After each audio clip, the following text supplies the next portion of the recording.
Ils voulaient me faire soit redoubler, soit me faire passer en ES. Je voulais passer en S et sciences de l'ingénieur, ça m'intéressait. Donc j'ai continué en sciences de l'ingénieur et après je suis arrivé en prépa, un peu, pas par hasard, mais pas loin. Quand on est en prépa, au bout d'un moment, il faut rogner quelque part. Ouais. C'est le moment de sa vie où on se rend compte qu'on n'est pas tous égaux. En première année, je me tapais des semaines à dormir 9 heures par semaine. Ça n'a pas marché. Mais j'ai eu mon école. Au fur et à mesure de mon école d'ingé, je me suis rendu compte qu'ingénieur, c'était peut-être pas ce que j'avais envie de faire. C'était pas des doutes, c'était même une conviction. Et j'ai choisi la spécialisation Data Science. Et waouh! Pour la première fois, je trouvais ça intéressant. Hello, c'est David. Aujourd'hui, j'interviewe Nathan Bibrac, élève ingénieur à Les Sylves.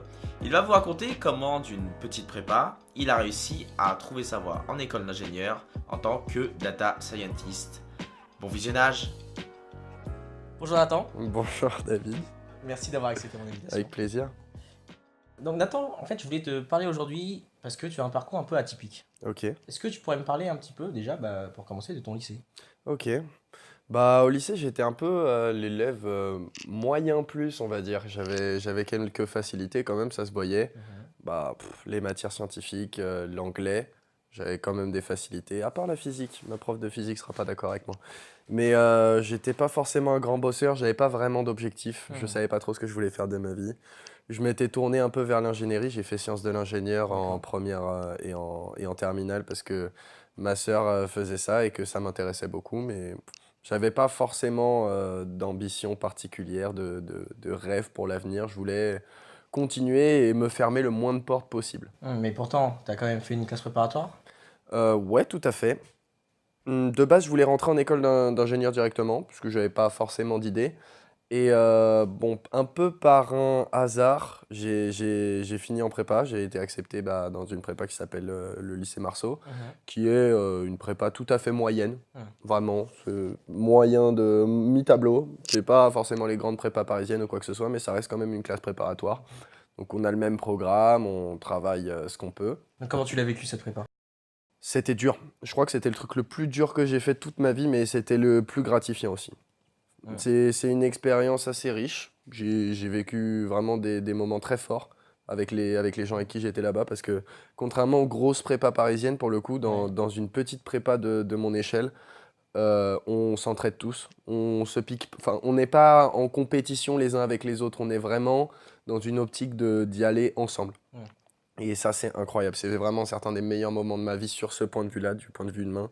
Et sinon, du point de vue travail, c'est le moment de sa vie où on se rend compte qu'on n'est pas tous égaux. Ouais, Parce ouais. qu'il y a des gens qui apprennent un cours de maths en 10 minutes top chrono en l'ayant lu une fois. Et après, en ce qui me concerne, moi, j'étais obligé de bombarder les exercices, de repasser plusieurs fois sur le cours. Il y en avait qui galéraient plus que moi, mais bon, j'étais pas quand même dans ceux qui avaient le plus de facilité. Donc, c'est à peu près à ce moment-là, en fait, qu'on réalise qu'il y a des gens qui ont plus de facilité pour certaines choses, notamment les matières scolaires. Et j'ai tenu, je me suis lancé un gros challenge sur moi-même et ça m'a permis un peu de voir mes limites en termes de dose de travail. T'étais au lycée Bascan, à Ouais, Rambouillet? tout à fait. D'accord. Le lycée de secteur juste à Exactement. côté de chez moi, hein. Voilà, donc J'ai rien de suivi spécial. tout le début de ma vie, j'ai suivi le fil de l'eau. D'accord. C'est-à-dire que je suis arrivé dans le lycée de secteur juste à côté de chez moi. Ils me proposaient une S, sciences de l'ingénieur. En vrai, j'aurais pas été pris en S si j'avais pas fait sciences de l'ingénieur. J'avais des D'accord. trop mauvaises notes en SVT. Et ils voulaient me faire soit redoubler, soit me faire passer en ES. Je voulais passer en S. Et sciences de l'ingénieur, ça m'intéressait. Donc j'ai continué en sciences de l'ingénieur. Et après, je suis arrivé en prépa, un peu, pas par hasard, mais pas loin. Donc ouais, je me suis vraiment laissé porter. Ton bac obtenu, t'arrives Ouais. en classe prépa. Le changement, comment tu l'as vécu, ce changement radical de rythme? En fait, ça s'est fait en quelques semaines. Il y a eu 3, 4 semaines de transition et même, je dirais, les 2, 3 premiers mois ont été une transition. C'est-à-dire que je suis arrivé préparé psychologiquement à mourir face à la Ok, dose de t'étais travail. prévenu, quoi. Tu savais que... Bah ouais, ma sœur sortait de 2 ans de prépa, Mhm. dans une prépa parisienne, elle pour le coup, Michelet. D'accord. Elle était dans la filière la plus cotée d'ailleurs de sa prépa, où Ok. il y avait cet esprit de compétition, où il y avait cet esprit des folies des grandeurs. Et pour le coup, j'ai vu le challenge psychologique que c'était pour elle, qui était déjà pour moi capable d'endurer beaucoup plus de travail que moi, Ouais. beaucoup plus vite. Ça t'a pas fait peur? Non, Non, parce que comme j'ai pas forcément beaucoup travaillé pendant mon lycée, parce que j'avais pas d'objectif, donc je travaillais pour les notes. Je Mm. travaillais pas pour atteindre un objectif, pour construire quelque chose. Ouais. Ok. Tu te projetais pas en fait. Je me, J'arrivais pas à me projeter. Ouais. J'avais pas j'avais des métiers que je trouvais intéressants, mais j'avais pas le métier de rêve, le métier dont je rêvais. Ok. Tu te dis bon bah pourquoi pas prépa quoi. Pourquoi pas. Exactement. Exactement. Je me suis dit que au moins si je fais prépa, ça me ferme aucune porte. Mm. Et au final, j'avais plus ou moins raison parce que ça m'a fait grandir en soi, parce que ça m'a appris à travailler, ça m'a appris à apprendre. Et au-delà de toutes les connaissances que j'ai vues en prépa, dont j'ai oublié 95%, on va pas se Mhm. mentir, j'ai appris à apprendre et j'ai appris à tenir le choc, surtout. Tenir le choc. Est-ce que tu as eu des moments dans lesquels tu t'es dit merde, la prépa c'est trop dur, Ah oui, dépression totale. Je vois. dépression totale, non. Mais déjà, je suis pas, de base, je suis pas un très grand travailleur, donc j'ai essayé de continuer à garder du temps où je faisais autre chose, où je m'amusais, où j'allais voir du monde, et en même temps à travailler. Mm. Sauf que quand on est en prépa, au bout d'un moment, et si on veut avoir la dose de travail nécessaire pour continuer, et si on veut avoir notre dose, on va dire convenable de fun, il faut rogner quelque part. Ouais. Et j'ai rogné sur mon sommeil. En D'accord. première année, je me tapais des semaines à dormir 9 heures par semaine. J'ai tenu un temps. Et T'as vu que ça marchait pas, un quoi. moment, j'ai craqué. Ouais. Et puis, j'ai eu justement une fin de première année assez difficile parce que Ouais. j'ai craqué de tout ce manque de sommeil, Ouais, bien sûr. de tout ce poids. Et après, en deuxième année, j'ai vraiment pris un autre rythme, un rythme bien plus régulier, un peu plus efficace. En fait, pour moi, pour le coup, si jamais il y a besoin de décrire la prépa, je dirais que la première année, c'est un marathon. Ouais. Il faut tenir le coup et c'est le Survivre. moment où tu apprends Ouais. à travailler. Mhm. Tu apprends à apprendre, tu apprends Te connaître. ah ouais, voilà, tu te crées tes méthodes de Mhm. travail Bien sûr. et tu te crées aussi tes méthodes d'apprentissage. Et après, en deuxième année, tu appliques. Mhm. Tu appliques ce que tu as appris en première année. Tu appliques toutes les méthodes que tu as expérimentées et qui ont fonctionné. Tu jettes à la poubelle tout ce qui n'a pas fonctionné. Et c'est un sprint. Mhm. Le sprint final, la deuxième année. D'accord. Sprint final, au bout, tu vois les concours. Alors, Tu les appréhendes. les concours, moi, je les appréhendais pas du tout de la même manière que les autres. Ok. C'est-à-dire que moi, de base, au fur et à mesure de mon école d'ingé, je me suis rendu compte qu'ingénieur, c'était peut-être pas ce que j'avais envie de faire. Des doutes qui apparaissent du coup. Totalement. C'était pas des doutes, c'était même une conviction. C'est-à-dire que la science de l'ingénieur, c'était vraiment pas du tout ma tasse de thé. Ça m'intéressait pas du tout. Je bossais vraiment pour la survie. Ok. Je bossais vraiment pour la survie. Par contre, ce qui a été une révélation pour moi en prépa, c'était les maths. C'est-à-dire que jusqu'ici, je m'en sortais pas mal en maths et ça me dérangeait pas les maths. Mhm. Et j'ai vraiment appris à aimer les maths en prépa. D'accord. Parce que j'ai eu des profs excellents d'une part et d'autres parce que visiblement c'est quelque chose qui me parle. Mhm. Et pour le coup, j'étais dans l'optique de me rediriger plus vers une fac de finance pour apprendre l'informatique et continuer dans les mathématiques et découvrir un domaine qui me semblait intéressant à l'époque. Et finalement, arrivé au concours, j'ai quand même passé les concours parce que je m'étais passé le défi, je m'étais dit en aucun cas je fais pas les concours, j'avais envie de relever le défi avec mes amis. Et puis au bout de 2 ans, tu t'es dit Ouais, tout à fait. autant Enfin, tenter quoi, tu vois. je me suis dit ça fait 1 an et demi que je suis en prépa, j'ai fait tout ce travail, c'est pas pour ne pas faire Pour les des fruits, concours. quoi, ouais. C'est pas pour ne pas faire les concours, donc j'ai fait les concours. Et au moment de m'inscrire aux bornes de concours, j'avais accompagné des super amis à moi d'ailleurs de la prépa qui étaient allés visiter une école à La Défense Mm. qui avait une filière finance. Donc ça m'a intrigué en fait C'était quoi cette école? Les Sylves. D'accord. Les Sylves. Quelle école as-tu rejoint Ah bah Ouais. ouais, les Sylves. Ouais, exactement. Voilà, Wow. voilà. Et je l'ai rencontré tout à fait par hasard, cette école. C'est-à-dire que j'accompagnais des amis qui allaient la visiter et j'ai vu qu'ils avaient une filière finance, donc je me suis dit, très bien, je poserai la question. Et au final, voilà. En fait, ça m'a redonné justement le goût de l'ingénierie. D'accord. J'ai visité les locaux, j'ai vu la culture des projets, j'ai rencontré un peu les gens, j'en avais parlé un peu avec ceux qui étaient sur place le jour de la porte ouverte. Et ouais, ça m'avait donné l'envie de devenir ingénieur et de poursuivre sur une école d'ingénieur. D'accord. Donc Nathan, t'as passé tes concours, quels étaient les résultats? Les résultats, ils étaient décevants pour moi. Mhm. Parce que je m'étais donné le défi d'avoir une banque de concours qui s'appelait CCP et une autre dans laquelle il y avait les petites mines. Je m'étais donné comme défi d'avoir ça, même si je savais à ce moment-là que je voulais les Sylves. Mais malheureusement, mes notes, notamment de physique et de sciences de l'ingénieur, ont été rédhibitoires. Vraiment, j'ai eu 0,75 à une épreuve de physique. D'accord. C'était très dur. Ouais. C'était un très grand moment de solitude. Et Parce tu que... savais que t'avais raté le Ah oui, je suis sorti de l'épreuve au bout de 45 minutes. Ah oui, d'accord. C'était. Sur 4 heures. Ah ouais, exactement. Ok. C'est-à-dire que je lisais les questions et je voyais tous les chapitres que notre prof de physique nous avait dit que c'était impossible que ça tomberait là-dessus et que ça m'arrangeait très bien parce que ça m'intéressait pas. Mm. Ça m'intéressait pas. Donc je me suis concentré sur les maths que j'aime, sur la physique de survie Ouais, d'accord. et ça n'a pas marché.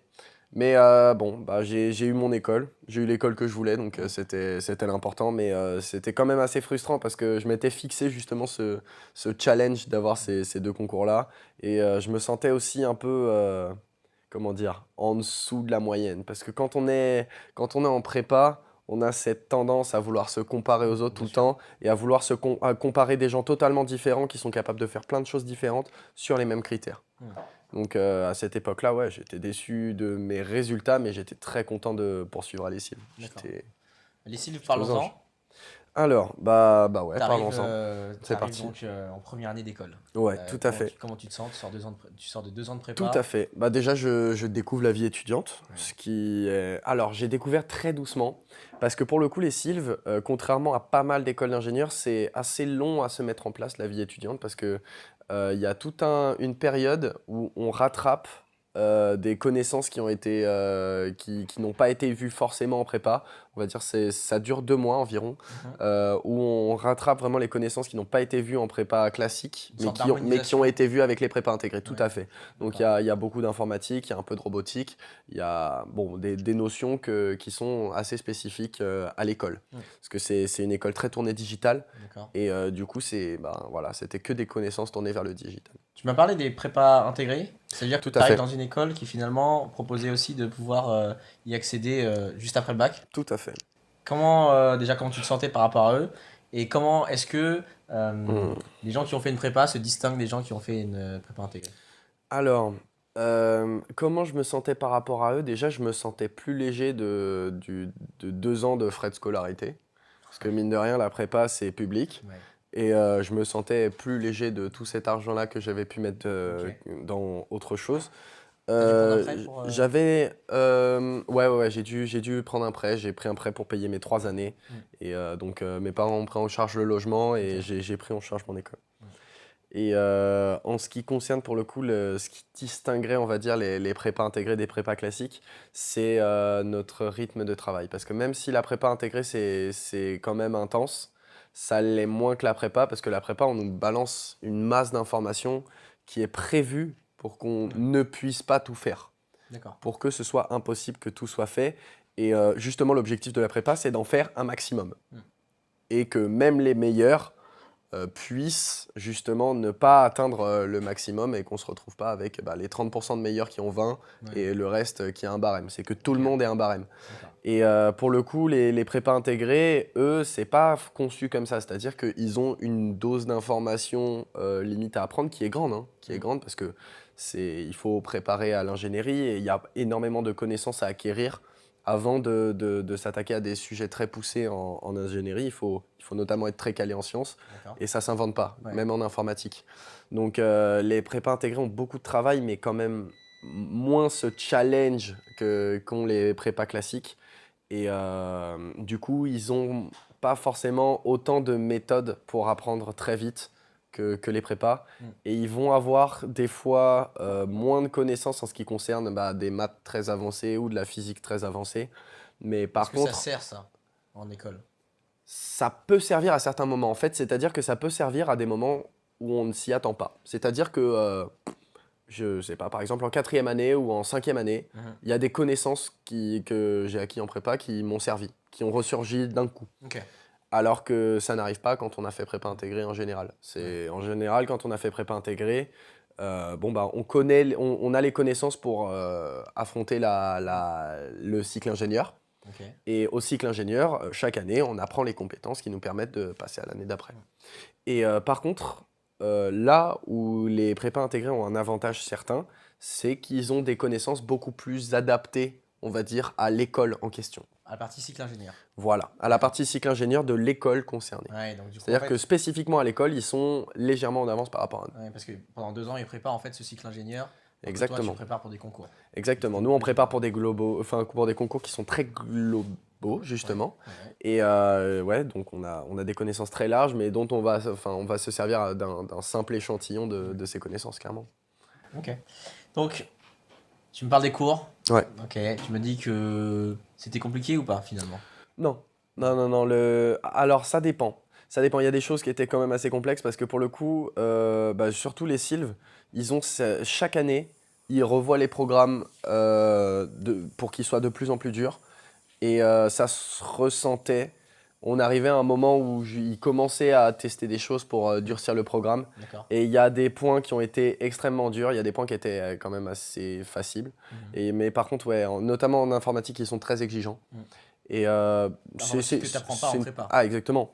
Et c'est une bonne chose parce que ça permet de se mettre le pied à l'étrier, etc. Bon, Ok. Bon, l'école d'ingénieur, c'est pas que des cours. ouais, clairement. Vie associative? Ouais, Ok. Ouais, Comment ouais. tu l'as vécu? Est-ce que tu es satisfait de la vie associative qu'on te proposait dans ton école? Waouh. Bon, après, pour le coup, je suis un cas assez particulier pour ça parce que pense que je pourrais écrire un CV uniquement composé de l'associatif que j'ai fait dans mon école. Au départ, j'ai commencé avec une asso en rapport avec mon sport. Je suis rentré dans l'association de pom-pom de mon école parce que j'étais gymnaste et que ça rentrait totalement dans le cadre de mes compétences. Donc Léo Pom-Pom, ma D'accord. première association. Ok. Ensuite, je me suis un peu tourné vers... j'avais envie quand même enfin, je suis tombé un peu par hasard sur un concept qui s'appelle les juniors entreprises. Il y en avait une dans mon école. Bon, c'est un type d'association qui vend des prestations de services dans les domaines de compétences de l'école concernée. Et en Donc français, ça à des donne? entreprises. Donc c'est au niveau associatif, une petite Ouais. entreprise Ok. qui vend des prestations qui concernent les connaissances vraiment de chaque école de mon université. Ok. D'accord. Et pour le coup, je suis arrivé à un moment assez particulier parce que c'était un moment de passation de pouvoir. Et du coup, très rapidement, je me suis retrouvé président de l'association. Parce que c'était le deuxième mandat, c'est-à-dire qu'il y avait eu un président avant moi qui avait monté l'association. Ah. Moi, j'étais le deuxième président de l'histoire de cette Donc association. il a créé les fondations et toi tu crées les colonnes grecques quoi. Exactement. D'accord. C'est-à-dire que il y avait déjà le commencement, on va dire, la charnière. Et puis moi, mon objectif, c'était d'améliorer le bolide pour qu'il tourne de plus en plus vite et qu'il soit performant, quoi. Et ouais, c'est ça qui a vraiment déterminé beaucoup de choses dans mon avenir professionnel et même dans mes choix de carrière, parce que ça se résumait à peu près à diriger une micro-entreprise au sein de mon école. J'allais du coup moins en cours. Mon administration a, comment dire, facilité la chose parce que c'est tout aussi formateur que des cours que de gérer une micro-entreprise avec des projets très divers, des fois ingénieurs, des fois managériaux, des fois tournés vers le business, vers le graphisme, etc. C'est vraiment énormément de connaissances et énormément d'avance qu'on prend sur les gens qui n'ont jamais travaillé en entreprise. Donc, Et ça c'est quelque chose qui est valorisé aussi sur le ah CV. oui, ah oui, totalement. C'est-à-dire que de tous les entretiens que j'ai faits, et quand je dis tous, c'est vraiment tous, la première question qu'on m'a posée, c'est-à-dire que j'ai un speech préparé où je présente mon cursus, je présente les différents cours que j'ai faits et je présente mon parcours associatif. Et à partir du moment où j'ai présenté mon parcours associatif, les premières questions qui viennent, avant les questions sur les cours, c'est parle-moi de ta junior. Ah ouais. C'est des questions en rapport avec la junior entreprise, c'est des questions en rapport avec les différences d'expérience que j'ai pu avoir avec les juniors, enfin pardon, avec les entreprises ou avec les projets ou les différentes compétences que j'ai pu développer grâce à la junior. D'accord. Parce que mine de rien, on prend 5 ingénieurs de 5 écoles différentes. Ils ont tous un diplôme d'ingénieur. Ce qui va les différencier, c'est les différents projets qu'ils ont menés et les différentes associations auxquelles ils ont appartenu, parce que c'est des expériences, on va dire, complémentaires Ouais. qui apportent un plus, Parcours, en fait, ouais. exactement, qui te D'accord. différencient des autres ingénieurs. Et donc, ok, tu as fait de l'associatif, Ouais, 3e année, dernière année, tu te ouais, spécialises? ouais, exactement. C'est-à-dire Qu'est-ce que... que bah, dans un premier temps, j'ai pris ingénierie financière, parce que Pour faire de l'argent. en partie. D'accord. C'est-à-dire que j'avais pas forcément de métier passionnant et aussi, aussi regardé l'argent, mais pas que. J'ai regardé surtout, étant donné que j'avais pas vraiment de rêve, de choses que je voulais construire, j'ai regardé déjà ce qui allait m'intéresser et j'ai regardé aussi mes compétences, les choses que j'aimais bosser. Et j'ai remarqué que j'aimais bien bosser l'informatique et que j'aimais bien bosser les maths. Et dans toutes les autres filières, en fait, il y avait quelque chose en trop. C'est-à-dire que bah il y avait filière informatique où là c'était que de l'informatique et j'avais besoin aussi de faire autre chose. Il y avait filière mécanique où il y avait bon bah de la physique, chose Mhm. que je refuse et pareil pour nouvelles énergies. Enfin, je trouve ces domaines très intéressants de discuter mais à travailler. Ouais. Et je me voyais pas évoluer dans ces milieux-là donc Ok. je me suis dirigé vers l'ingénierie financière. Et autant j'ai vraiment beaucoup aimé la finance en général. Mais je me voyais pas non plus travailler là-dedans. C'est-à-dire que c'est des sujets qui m'intéressent, dont j'aime discuter. Et Mm. j'aime beaucoup aussi les maths financières. Je trouve ça très Mais le intéressant. métier Mais le métier en lui-même, de quoi? De quant, c'est ça quand tu... le milieu, en fait, Ouais. c'est le milieu que je trouve qui ne me convient pas personnellement. Ok, que tu vas C'est-à-dire pas... que j'ai 95% de mes amis vont Ouais. finir en finance de marché, dans des banques, Ouais. en front office certains, Ok. dans d'autres sections d'autres. Mais voilà, c'est juste le milieu. J'avais pas envie d'évoluer dans ce milieu-là. Et comment tu sais, Bon, au final, je vais quand même plus ou moins me retrouver dans ce milieu-là, mais je me suis compris sur cette comment tu as eu partie. cette vision de ce milieu justement? Tu me dis, tu as fait des stages dedans ou comment ça s'est passé? Ouais, j'ai fait un stage dans une start-up qui travaillait pour des grandes banques, donc Mhm. j'ai vu très très bien, j'ai rencontré beaucoup de monde d'ailleurs, c'était très enrichissant ce stage. Mhm. J'ai rencontré beaucoup de monde justement dans le milieu de la finance et dans le milieu des banques. Et j'ai aussi pas mal de mes amis qui sont dans mon école et qui sont en ingénierie financière et qui ont justement été affiliés à plein de banques, plein de milieux, etc. On se racontait tous nos anecdotes. Et ouais, c'est-à-dire que ouais, j'avais envie de voir autre chose. Mhm. Et pour le coup, j'ai eu l'opportunité en dernière année de découvrir la data science un peu par hasard, pareil. D'accord. C'est-à-dire que il fallait choisir une spécialisation et j'ai choisi la spécialisation data science. Et waouh, Là, waouh, la révélation. waouh, ouais, c'était. Les données, t'adores ça, t'en bouffes Ouais, tout le temps. ouais, ouais, ouais. C'est-à-dire que pour la première fois, il m'est arrivé de rentrer chez moi et de travailler pas parce que j'avais du travail à faire, mais parce que je trouvais ça intéressant. Donc tu t'es découvert finalement toutes ces années où pendant lesquelles tu t'es Exactement. demandé, bon je sais pas trop, je vais faire une école d'ingénieur, je vais faire une prépa, je vais suivre un peu la route toute tracée. Exactement. Là tu t'es dit à la fin, ah j'ai trouvé. C'est-à-dire que jusqu'ici, je bossais, bon, des fois de manière intéressée, mais toujours parce que ça avait un objectif vis-à-vis des cours. Toujours, ça avait, bon, bah, j'avais cette consigne à remplir, donc, bon, bah, au passage, ça m'intéresse, donc je vais la faire extrêmement bien. Mais là, pour la première fois, c'était quelque chose où j'arrivais chez moi et je m'étais dit, tiens, bah, je vais aller apprendre ça, tiens, bah, j'ai entendu parler de ça, j'aimerais bien en savoir plus, etc. Et je me suis rendu compte, mais c'est ce que je fais en cours aussi. Et ça m'intéresse. C'est génial, j'ai commencé à aller en cours, pas parce que j'avais cours, mais parce que le sujet m'intéressait. Et c'est comme ça qu'on avance. D'accord. C'est clairement comme ça qu'on avance. Et du coup aujourd'hui, t'es en stage, t'as fini ton école? Alors, ouais, tout à fait. Pour le coup, pas en data science, parce que au moment où j'ai trouvé mon stage, bon, on commence les recherches de stage assez tôt, Mhm. surtout dans le monde de la finance où tout se fait très vite et très cadré et très en avance. Et j'ai trouvé mon stage donc en novembre. J'avais pas fini mon cursus et j'étais pas encore sûr à 100% de vouloir faire de la data plus tard. Donc mon stage n'est pas en data science, mais il est en consulting. Et j'aime beaucoup le consulting parce que je trouve ça très intéressant d'évoluer sur des projets assez divers. Je trouve que personnellement, en termes d'expérience et en termes d'ouverture, c'est extraordinaire parce que ça nous permet d'évoluer dans des cadres différents, de découvrir des domaines de compétences totalement différents. Et je trouve que c'est comme ça qu'on se construit. Donc voilà, d'ailleurs, à l'heure actuelle, je suis chez Sopra Banking, qui est une filiale de Sopra Steria, Ok. si jamais il y a des intéressés. Et ouais, c'est vraiment une victoire pour moi en quelque sorte, parce que j'ai toujours rencontré des gens un peu hautains qui, comment dire, qui étaient en mode mon école, elle est au-dessus, ton école, elle est en dessous. Et je pense pas qu'il y ait d'école au-dessus ou en dessous. Je pense que quand on est en école, justement, c'est un moment où on peut se concentrer sur ses projets, c'est un moment où on peut vraiment s'explorer soi-même, tester plein de choses jusqu'à ce que ça marche. Mm. Et dans la mesure où on ne peut pas faire toutes les écoles, on ne peut pas faire un classement des écoles. Pour D'accord. moi, il y a l'école qui te correspond et qui va t'apporter les choses qui vont te permettre de t'exprimer et de trouver la partie de toi-même qui est la plus efficace, quoi. Et la partie de toi-même qui va t'épanouir surtout. Des belles paroles. Nathan, en ce moment, c'est les périodes où les enfants, ou donc les terminales s'inscrivent Ouais. sur admission post-bac. Non, maintenant c'est Parcoursup. Ouais, Parcoursup, tout à fait, ouais. Qu'est-ce que tu dirais à quelqu'un qui hésite? Il sait pas trop, il n'est pas dans un très bon lycée, Ouais. il n'est pas forcément premier de sa classe. Qu'est-ce que tu lui dirais?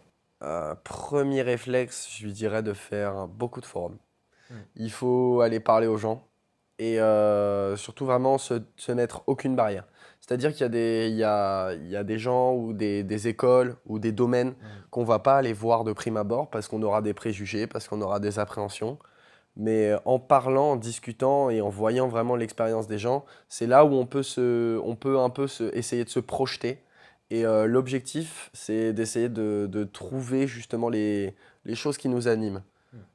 Quelle qu'elle soit, il faut trouver un objectif qui nous anime et qui nous donne envie de nous lever le matin et qui nous donne envie de nous lever, d'y aller à 400%. D'accord. Et pour ceux qui sont perdus, qui savent pas leur objectif, est-ce que tu leur conseillerais d'essayer de faire comme toi, une prépa? Pas forcément. En fait, pour le coup, prépa, il y a des gens à qui ça va très bien convenir. Il y a des gens à qui ça va moins bien convenir. En fait, il y a des gens que, pour le coup, la prépa peut planter. Et il y a des gens que la prépa peut sauver. Parce qu'il y a des gens qui seraient d'ailleurs meilleurs que moi, hein, mais pour lesquels le cadre de la prépa n'est pas approprié. C'est un cadre qui est très restreignant. Il y a beaucoup de contraintes à être en prépa et il y a des gens qui ne sont pas faits pour avoir ce type de contraintes. Il y a des gens qui sont faits pour peut-être être stimulés, peut-être voir des choses à l'extérieur, etc. Alors que quand on est en prépa, justement, on est dans un univers uniquement composé de sciences pendant 2 ans. Donc il y a des gens chez qui ça forme et il y a des gens chez qui ça va juste détruire. oui, que ça va juste détruire parce que c'est pas forcément à ça que leur cerveau est prédisposé. Et en fait, non, dans tous les cas, il faut essayer des choses. Il faut essayer un maximum de choses, rencontrer des professionnels, en fait, il faut explorer le monde. Il faut vraiment essayer d'aller parler à tous les gens qui ont l'air heureux et qu'on admire. Et il faut leur demander comment ils ont fait. D'accord. Merci Nathan pour ces belles paroles. Mais de rien, c'est avec plaisir.